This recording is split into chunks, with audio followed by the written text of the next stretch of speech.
Hi, today I wanted to talk about really how powerful we are as humans, right? I know it's like just probably a random topic, and you may be wondering what the hell is she on about in a marketing group, but the thing is, our mindset really determines our success, and it has been proven over and over that 90% of success, maybe it's 85, I don't know the exact figure, but it's definitely above 80% of success of our business is determined by our mindset. And, I know all of us, have issues, have challenges. We have the self doubts and a lot of fears about what if we fail? What if this doesn't work out? What should I do? What I shouldn't do? What should I call my business? How should my Facebook logo look like? All of these things. But, at the end of the day, if we don't believe in ourselves, if we don't have that strong I am something, I am good at it, I am deserving of it, I'm brilliant, I'm a money magnet or something of that I am inside of us.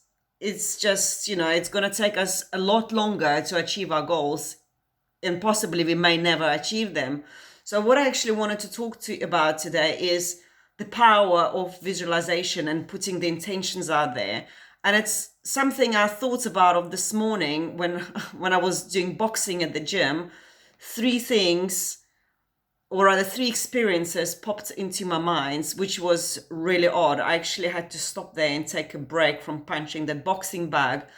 So the first thing was just that memory really came into my head, but really, really strong. It was from over 30 years ago when I was about 5 or 6 years old, maybe even less. And I remember just being in nursery with a friend of mine, and there were three of us playing in the room. And I even remember the name of our teacher and the carpet and the smell.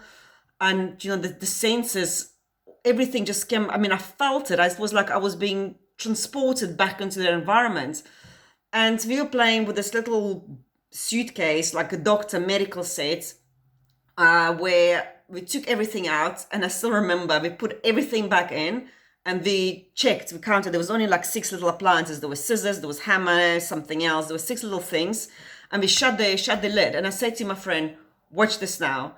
We're going to close our eyes and I'm going to say abracadabra, or whatever it was I was going to say.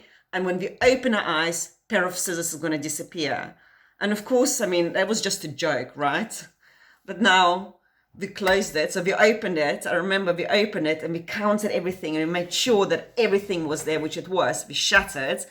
And then I put a towel over it and we all held hands and I closed my eyes and I just visualized. I remember that vision. Like, I just really wanted them to disappear, and I knew it was not possible, but I really, really wanted it to happen. So next minute, when we opened our eyes, we opened the box. There was an empty space in a scissors department. So that's, I remember. I mean, as I said, I was only 4 or 5 at that time, but I think the impression, or that memory, it must have been, that experience must have been so shocking for me, because I don't remember a lot from my childhood back then, but I remember that. I even remember that carpet with this like grayish flowers, and the teachers was back in Russia, so everything always smelled of jelly, or the boiled mashed potato. I even remember the smell of it, and I remember the shock on our faces. So that was first thing that came flooding into my memory. The second one was when I was older. I was probably about maybe 10, 11. My parents used to work really long hours, or it felt like very long. So I'd come home from school on my own, and I'll often stay at home until about 6, 7 o'clock at night. So I'll cook myself some dinner. And I used to laugh pretending that it was wartime. I didn't know which war, but it was just wartime. And it was just me at the table, and I had this little mask and I would put it on me, like pretending there's gas everywhere. It's just a weird game. And I'd have my dolls and I'd make them a cup of tea, but like I would ration the portions. Yeah, you're probably wondering, what the hell am I doing in this woman's group? She's really weird, but I don't know why. I was obsessed with that game and I played it a lot. And I'll cut them rations and then we eat our dinner. And then afterwards, and I remember it was Soviet Russia, so I didn't speak any languages at all. I mean, I think I was speaking like broken German at that stage. And afterwards, I remember we had this mirror in our hallway, and I would stare in the mirror and I would be speaking English to myself, okay? But it wouldn't be English, it would be my own made up language because I had no idea how to speak English. And and it literally continued for day after day, week after day, week after week. And then one day my dad said to me, we are immigrating, we're moving to Israel. So when we got to Israel, it was 1990, and the Gulf War broke out a few months after our arrival. And then we had this like little apartment. We lived in a 1-bedroom apartment. We had this little table, and I'm just getting like goosebumps now even when I speak about it. And when the siren would go off in the middle of the night, sometimes we'd run to the room and we'd shut our windows, and we had this like thick tapes that we put around the windows just in case the gas doesn't go in. And then I would always like get hungry. I don't know, it just that stress made me hungry. And my mom cut me this like little pieces of bread with butter because that's all I wanted. And next to us would be gas mask on. So now the game I played with my dolls, next it was my mom and my dad and myself with the masks and me eating, the small little pieces of food.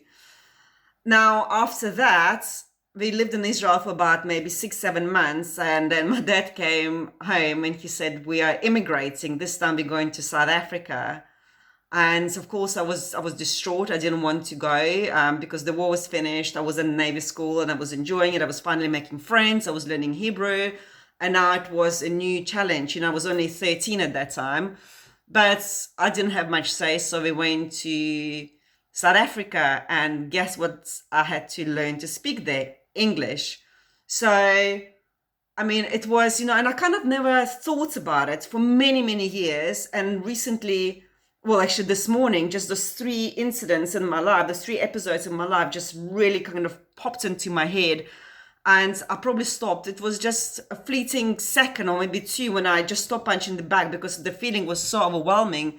But what I'm saying is this visualization and, that kind of repetition of the same, well, for me, it was a game, or the language, the speaking in front of the mirror, even though it sounded nothing like English, it materialized all of these experiences into my real day life. I was in a war eating bread with the gas mask, and then I moved to English speaking country, learning how to speak English. So what I'm saying is, under the files, you will find some daily affirmations. Okay, I'm getting to my point now. Read them, repeat them. Some of them might not be relevant to you, but, get your subconscious mind to believe in your greatness. Okay, visualize it. And it works the best if you put your hands on your heart, because it's obviously, your heart is the organ that carries the most energy. So you're really kind of energizing yourself as you repeat those affirmations. Make a list of 3 to 5 affirmations every day, every morning, every night, repeat it. And you may be surprised how your life will change. Okay, I'm done for now, and I wish you all a lovely day, and I will speak to you soon.